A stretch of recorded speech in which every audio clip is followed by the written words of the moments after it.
Have you ever walked into a building and felt something watching you? Not a person, not a camera, something darker. This is the story of Elisa Lam, a story of mystery, fear, and a hotel with secrets so deep they refuse to die. The Cecil Hotel, downtown Los Angeles, a building with a past dripping in blood. Serial killers, suicides, shadows that linger in every hallway. And in 2013, it became the stage for one of the most chilling mysteries the internet has ever obsessed over. Elisa Lam was just 21, a college student, a dreamer. She loved books, blogging, traveling. She wasn't reckless. She wasn't wild. She was just human. On January 26, 2013, she checked into the Cecil. She was supposed to be safe, but the Cecil is never safe. Here's where it gets strange. Cameras caught her last moments alive. Elevator security footage. If you've seen it, you know. If you haven't, brace yourself. Elisa steps into the elevator. She presses buttons. Too many buttons. The doors don't close. She hides in the corner. Then peeks out. She waves her hands.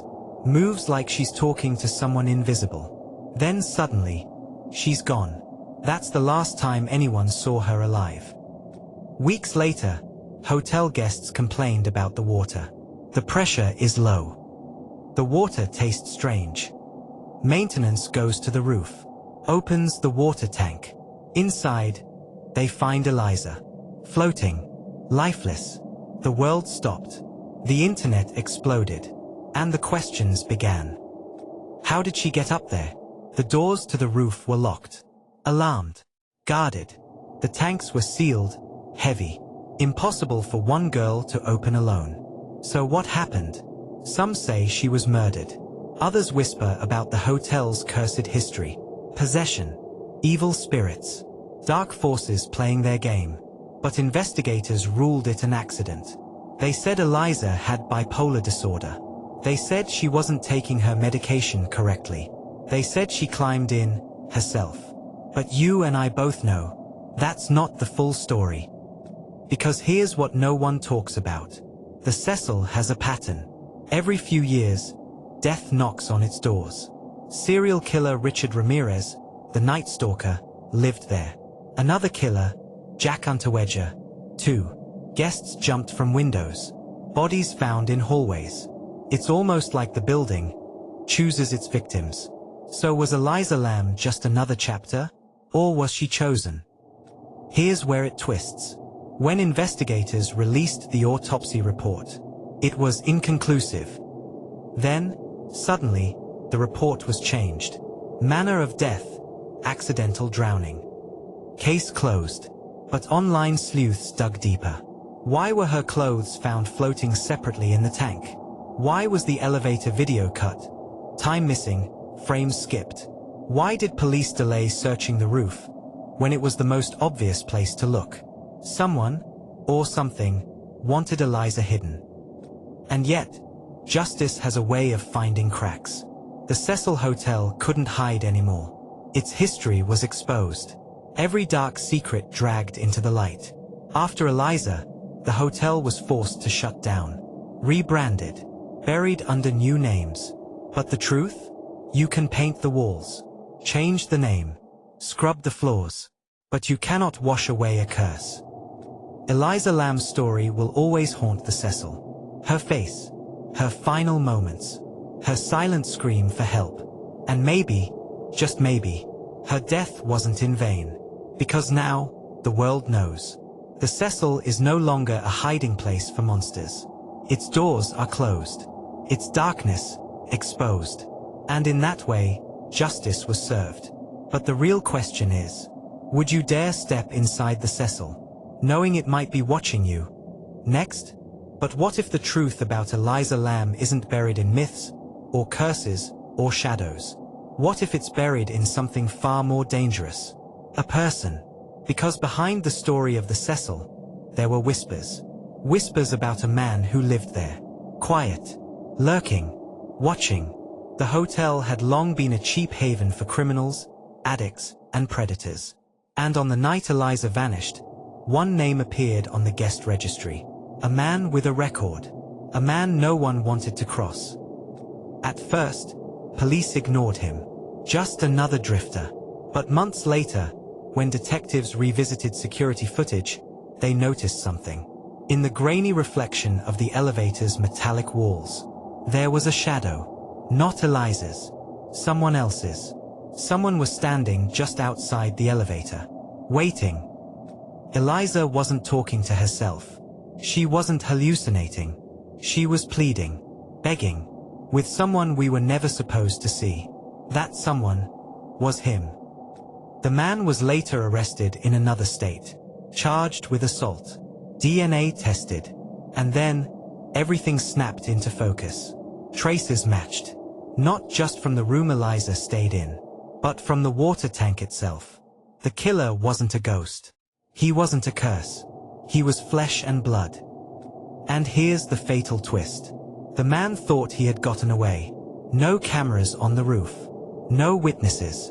No one would ever climb into that water tank. But he didn't know about the guests. The water. The taste. The smell. It was the very thing he thought would hide Eliza. That exposed him. Fate turned the tank into a coffin, and the coffin into evidence.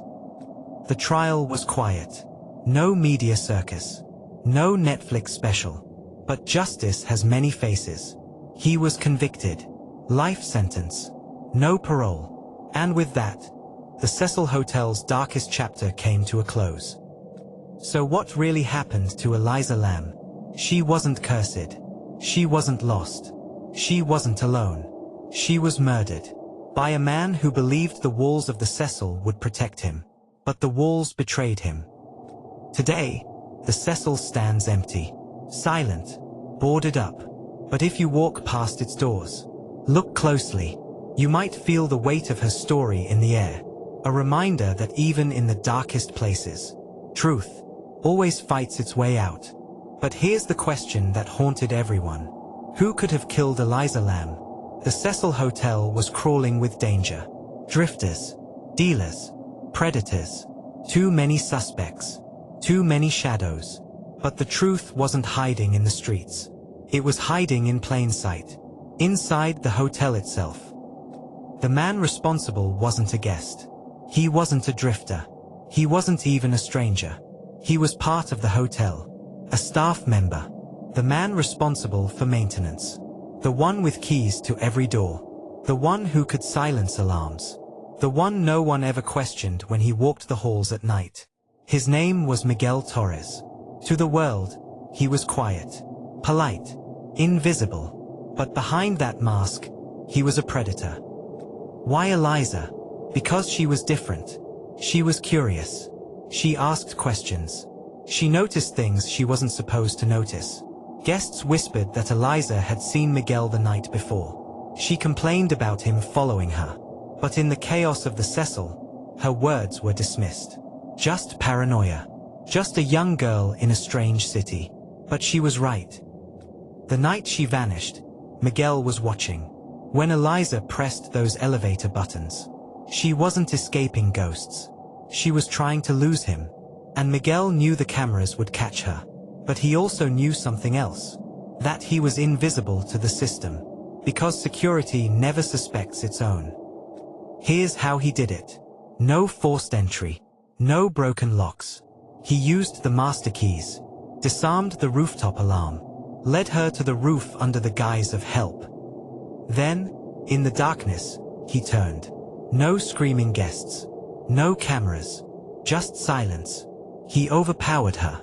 And with chilling precision, he opened the water tank, something only maintenance would know how to do. He placed her inside, clothes removed to erase DNA, lid shut, and he walked away, unnoticed. Why did he kill her? Control. Power. Because in a hotel filled with broken souls, no one noticed one more missing girl. And he thought he was safe. But he underestimated one thing. The internet. When the video went viral, every frame dissected, every shadow analyzed, people started asking the questions the police refused to. Why was the elevator footage cut? Why was the autopsy changed? And why did Miguel, the quiet maintenance man, suddenly quit his job? The weak Eliza was found? That was his mistake. Running. Because when police traced his DNA to the tank, everything unraveled. The courtroom was silent when the truth came out. The staff member everyone trusted, the one who fixed your leaky faucet, who changed the light bulbs, who smiled at you in the lobby, was the one who turned the hotel into a hunting ground. And the Cecil, in all its cursed history, finally revealed its darkest secret.